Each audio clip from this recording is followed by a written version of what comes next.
Hello friends, मैं शालिनी पांडे स्वागत करती हूँ आपके अपने चैनल शालिनी बियॉन्ड स्टडी में।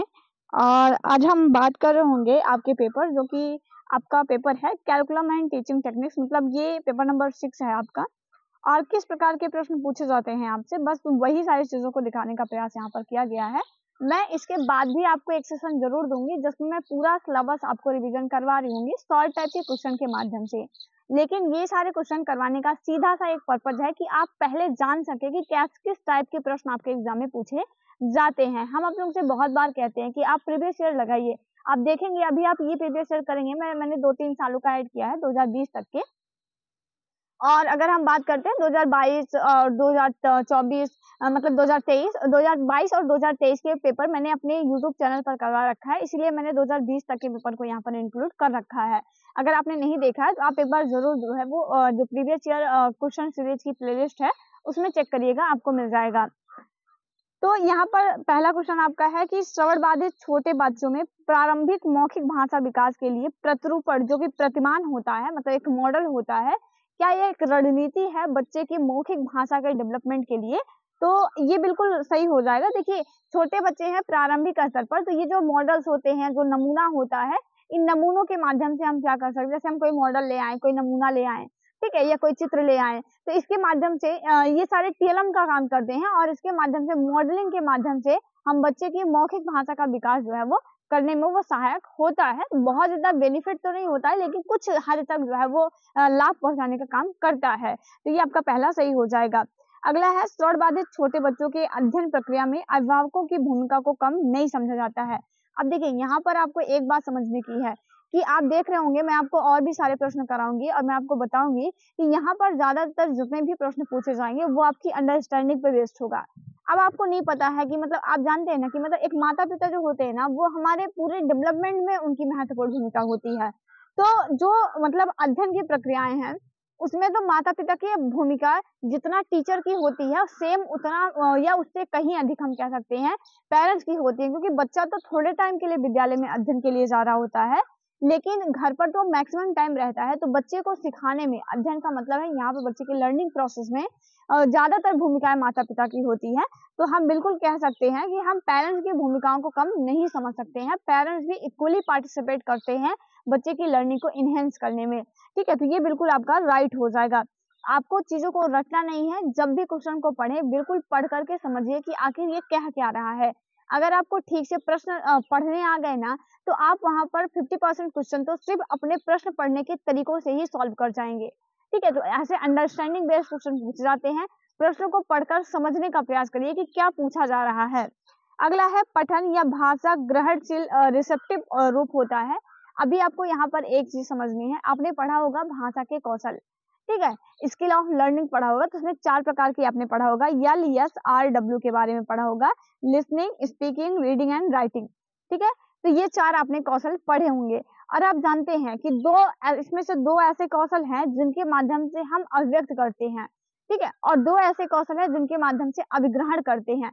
अभिव्यक्त का मतलब होता है हम बताते हैं किसी को या अपनी मन के जो भाव विचार रहते हैं उसको दूसरे तक पहुंचाते हैं, वो अभिव्यक्त कौशल होता है। जब हम कोई दूसरा बता रहा हो या कोई चीज लिखी हुई हो उसको हम पढ़ रहे हो, तो उसको पढ़ करके हम चीजों को ग्रहण करते हैं। तो ग्रहण करने का जो गुण होता है उसे हम अभिग्रहण कौशल, बताने का जो गुण होता है उसे हम अव्यक्त कौशल कहते हैं। तो देखिए, सुन करके मतलब लिसनिंग करके, लिसनिंग के माध्यम से, और पढ़ करके और सुनकर, कोई बोल रहा है हमने सुना, हमने ग्रहण किया। हम किसी चीज को पढ़ रहे हैं, अभी आप इसको पढ़ रहे हैं तो पढ़कर आप ग्रहण कर रहे हैं, ठीक है। तो लिसनिंग के माध्यम से और रीडिंग के माध्यम से, ये दो जो स्किल्स होते हैं आपके, उसके माध्यम वो आपके क्या कहलाते हैं, अभिग्रहण, मतलब अभिग्रहण कहलाते हैं, जहां से हम ग्रहण करते हैं। बोल करके और लिख करके हम अव्यक्त करते हैं। जैसे मान लीजिए हमें किसी को टेक्स्ट मैसेज करना है, तो टेक्स्ट मैसेज के थ्रू करें या वॉइस मैसेज दे दे, हम अपनी बात को दूसरों तक पहुंचाने का काम कर रहे हैं। तो ठीक है, ये चीजें अभी आपसे यहाँ पर पूछा गया है रिसेप्टिव स्किल के बारे में, लेकिन आपसे दूसरा स्किल जो आपका है उसके बारे में भी पूछा जा सकता है, ठीक है। तो एक्सप्रेसिव स्किल हो चाहे रिसेप्टिव स्किल हो, दोनों के बारे में आपको समझना है, चाहे वो ग्रहणशील कौशल हो चाहे अव्यक्त कौशल हो। ग्रहणशील कौशल में क्या आता है, लिसनिंग आता है, LSRW में लिसनिंग एंड रीडिंग आता है। अव्यक्त कौशल में क्या आता है, स्पीकिंग और राइटिंग आता है, ठीक है। तो ये चीजें ध्यान में रखिएगा, ये बहुत इंपॉर्टेंट है। आपकी बार पूछा जा सकता है, इसलिए कॉपी पे नोट कर लीजिए कौन कौन से अध्यक्ष कौशल है, कौन कौन से आपके अभिग्रहण कौशल हैं। उसके बाद आपका होता है चित्र अनुरेखण, जो है वो ट्रेसिंग या पठन पूर्व गतिविधि होती है, तो गलत है, पठन पूर्व गतिविधि नहीं होती है। चित्र अनुरेषण का मतलब है, जैसे आप लोगों ने देखा होगा छोटे बच्चों की कापियों पे इस तरह से बना रहता है, ठीक है। अब यहाँ पर बच्चों को क्या रहता है, इसी चित्र को दोहराना रहता है, तो ये लेखन पूर्व गतिविधि होती है, ना कि आपकी पठन पूर्व गतिविधि होती है, ठीक है। तो इस वजह से ये गलत हो जाएगा। चित्र अनुरेखण जो होता है, मतलब जो ट्रेसिंग होता है, वो लेखन पूर्व गतिविधि में आता है, पठन पूर्व में नहीं आता है। अगला है छोटे बच्चों के लिए मतलब संदर्भ में रचनात्मक मूल्यांकन संभव नहीं है। यहाँ पर आपको समझना है कि रचनात्मक मूल्यांकन क्या है, योगात्मक मूल्यांकन क्या है।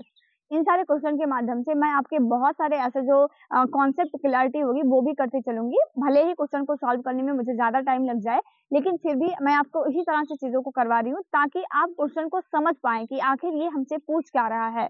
अब यहाँ पर आप ध्यान दीजिएगा, आपके सिलेबस में इवैल्यूएशन दिया है, वहां पर आपको रचनात्मक और योगात्मक मूल्यांकन पढ़ना है, ठीक है। तो रचनात्मक मूल्यांकन होता है जिसके बाद हम बच्चों को फीडबैक दे पाए। जैसे अभी मैं आपसे पढ़ा रही हूँ, मैं बीच बीच में आपसे कुछ पूछूं कि आपको समझ में आया, या फिर मैं आपसे पूछूं कि बताओ यल का मतलब क्या है, या फिर डब्ल्यू का मतलब क्या है, तो फिर आप बताते हैं। तो वो जो मैं पढ़ाते वक्त बीच बीच में इवैल्यूएशन करती हूँ, ये इवैल्यूएशन जो आपको सिखाने के लिए होता है, वो रचनात्मक मूल्यांकन होता है।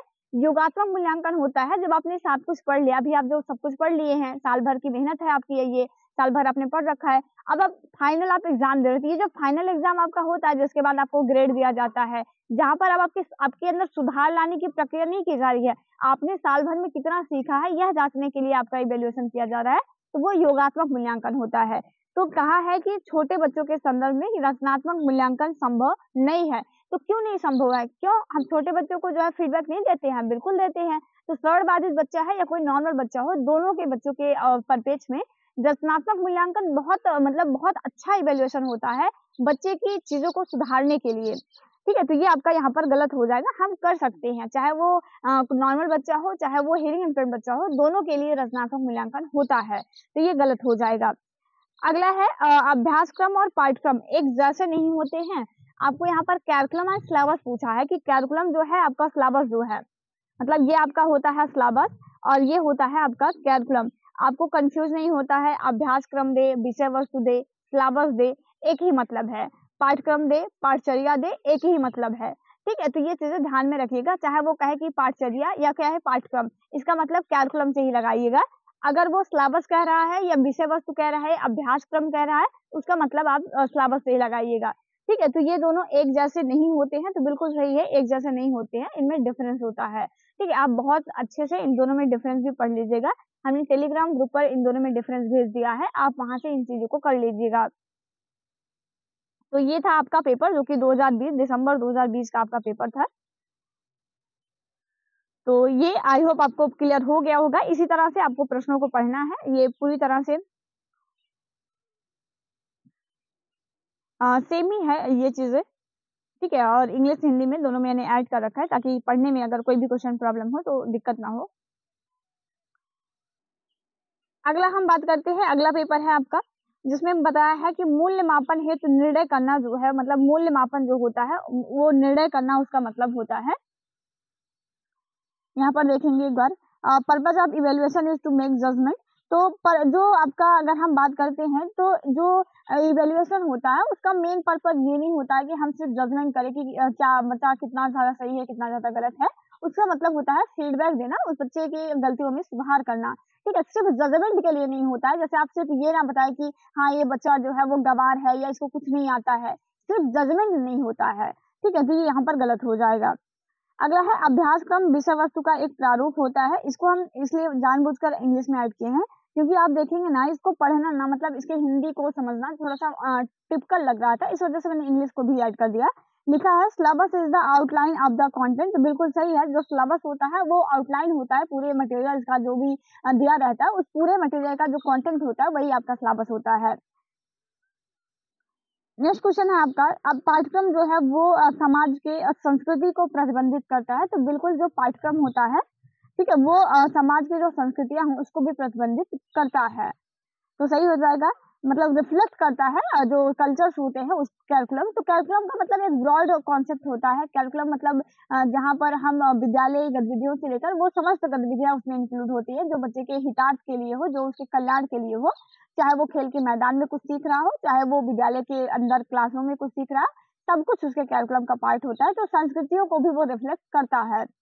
अगला है पाठ्यक्रम विकास को प्रभावित करने वाली शक्तियों को पाठ्यक्रम की नींव कहा जाता है। तो बिल्कुल सही है, ऐसे फैक्ट जो कि हमारे कैरिकुलम को जो है वो डिफाइन करते हैं या कैरिकुलम को परिभाषित करते हैं, मतलब सॉरी प्रभावित करते हैं, वो पाठ्यक्रम की नींव कहे जाते हैं। अगला है पाठ्यक्रम अभ्यर्थियों को मार्गदर्शन प्रदान करता है। तो बिल्कुल आपने पढ़ा होगा कि कैरिकुलम जो है वो एक पाठ होता है, मतलब बच्चे को गाइडलाइन देने का एक तरीका होता है जहाँ से हम बेहतर तरीके से बच्चे अपने लक्ष्य की प्राप्ति के लिए प्रतिबद्ध होते हैं। तो ये आपका सही हो जाएगा कि जो पाठ्यक्रम है वो अभ्यर्थियों को मार्गदर्शन जो है वो प्रदान करता है, एक हमें रास्ता दिखाता है कि किस रास्ते पर हमें चल करके अपने लक्ष्य की प्राप्ति करनी है। तो आपका ये राइट हो जाएगा। अगला है आपका 2019 के पेपर हैं ये। अगला है अनुदेशात्मक सामग्री एवं अध्ययन अध्यापन सामग्री एक ही होती है? तो नहीं, दोनों में अलग अलग होती है। इंस्ट्रक्शन मटेरियल और टीचिंग और लर्निंग मटेरियल दोनों डिफरेंट होते हैं, ठीक है, एक ही जैसे नहीं होते, एक ही नहीं होता है, ये चीजें गलत हो जाएंगी। अगला है प्री स्कूली स्तर पर पाठ्यक्रम अनुकूलन की जरूरत नहीं होती है। तो गलत है, हम हर लेवल पर पाठ्यक्रम अनुकूलन करते हैं। जो कैरिकुलम का एडेप्टेशन होता है वो हर लेवल पर किया जाता है। सिर्फ मतलब ऐसा नहीं है कि सिर्फ प्री लेवल पर करेंगे या मतलब प्री लेवल पर नहीं करेंगे, सिर्फ हम हायर लेवल पर करेंगे, तो ऐसा नहीं है, हम हर लेवल पर बच्चे के लिए पाठ्यक्रम अनुकूलन करते ही हैं। अगला है मॉन्टेसरी शिक्षा पद्धति विषय केंद्रित शैक्षिक उपागम है। तो नहीं, मॉन्टेसरी की जो पद्धति है वो विषय केंद्रित नहीं है, बाल केंद्रित होती है, तो गलत हो जाएगा। भाग से पूर्ण या भाषा सिखाने के सूत्रों में से एक है। भाग से पूर्ण नहीं होता है, हम होल टू पार्ट सिखाते हैं, पार्ट टू होल नहीं सिखाते, ठीक है, होल टू पार्ट वाला कॉन्सेप्ट सही होता है, पार्ट टू होल नहीं होता, तो ये गलत हो जाएगा। अगला है पाठ्यक्रम विशिष्ट विषय में पढ़ाए जाने वाले टॉपिक्स या इकाई का सारांश होता है। तो गलत है, पाठ्यक्रम नहीं होता है, ये सिलेबस होता है। जो विशिष्ट समय विषय में पढ़ाए जाने वाले टॉपिक्स या इकाई का सारांश होता है वो सिलेबस होता है। पाठ्यक्रम तो पूरी विद्यालय प्रक्रिया होती है जो बच्चे के हित के लिए होती है, ठीक है, तो ये चीजें भी गलत हो जाएंगी। इसमें कोई भी चीज सही नहीं दिखी है, सब कुछ आपका इसमें गलत ही है। भाग से पूर्ण नहीं होता, मतलब पार्ट टू होल नहीं जाते, होल टू पार्ट जाते हैं, ठीक है, इस वजह से ये चौथा भी गलत हो जाएगा। उसके बाद 2018 का सिलेबस है जिसमें हम बात करते हैं। तो प्राथमिक कक्षा में पाठ्यक्रम जो कैरिकुलम है वो पाठ्य विवरण सिलेबस जैसा ही होता है। तो ऐसा नहीं है कि प्राथमिक कक्षा में जो कैरिकुलम है और जो सिलेबस है वो दोनों एक ही हो जाएंगे, दोनों में डिफरेंस होते हैं, प्राथमिक लेवल पर भी होते हैं, ठीक है। विषय केंद्रित पाठ्यक्रम में हर विषय के लिए निजी उद्दिष्ट पाठ्यक्रम विवरण पाठ्य पुस्तक शिक्षक और शिक्षा पद्धति प्रदान की जाती है।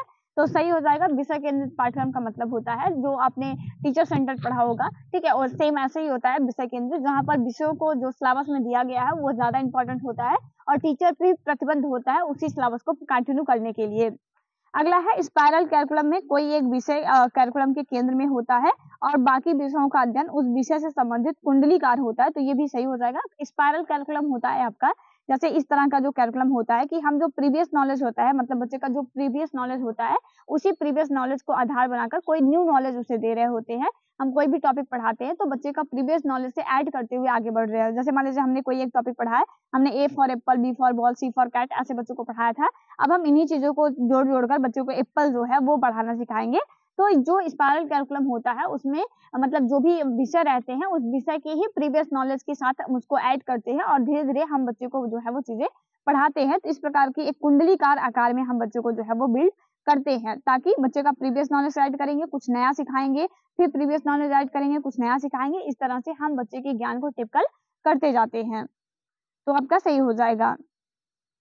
अगला है किंडरगार्टन पद्धति खेल खेल में सीखने पर जोर देती है। तो बिल्कुल किंडरगार्टन जो कि मारिया मॉन्टेसरी ने ही दिया था, तो मतलब मॉन्टेसरी मतलब किंडरगार्टन जो कि फ्रोबेल के द्वारा दिया गया था, ये खेल खेल में सिखाने की बात करते हैं, तो ये आपका सही हो जाएगा। अगला है यमारियम जो होती है, आपने लैंग्वेज एंड कम्युनिकेशन में पढ़ा होगा संयुक्त पद्धति के अंतर्गत, ठीक है, आपने पढ़ा था यमारियम के बारे में, मैटरनल रिफ्लेक्टिव मेथड, जहाँ पर कहा जाता है कि हम बच्चों को उस तरह से सिखाएं जैसे एक मदर बच्चे को सिखाती है, जैसे सपोर्ट देती है। तो ये अगर हम बात करते हैं, ये भाषा सिखाने की रचनात्मक पद्धति है, मतलब सॉरी संरचनात्मक पद्धति है। तो संरचनात्मक नहीं होती, स्ट्रक्चरल मेथड का ये पार्ट नहीं होता है, ये आपका संयुक्त मतलब मेथड जो होता है उसका पार्ट होता है, तो ये गलत हो जाएगा।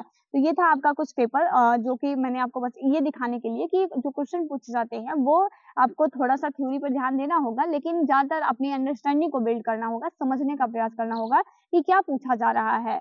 आई होप आपको ये लेक्चर पसंद आया होगा, पसंद आया तो आप लाइक ज़रूर करिएगा और अपने दोस्तों के साथ ज़रूर शेयर करिएगा ताकि ज़्यादा से ज़्यादा मेंबर्स जो है वो इस चैनल के माध्यम से जुड़ सके।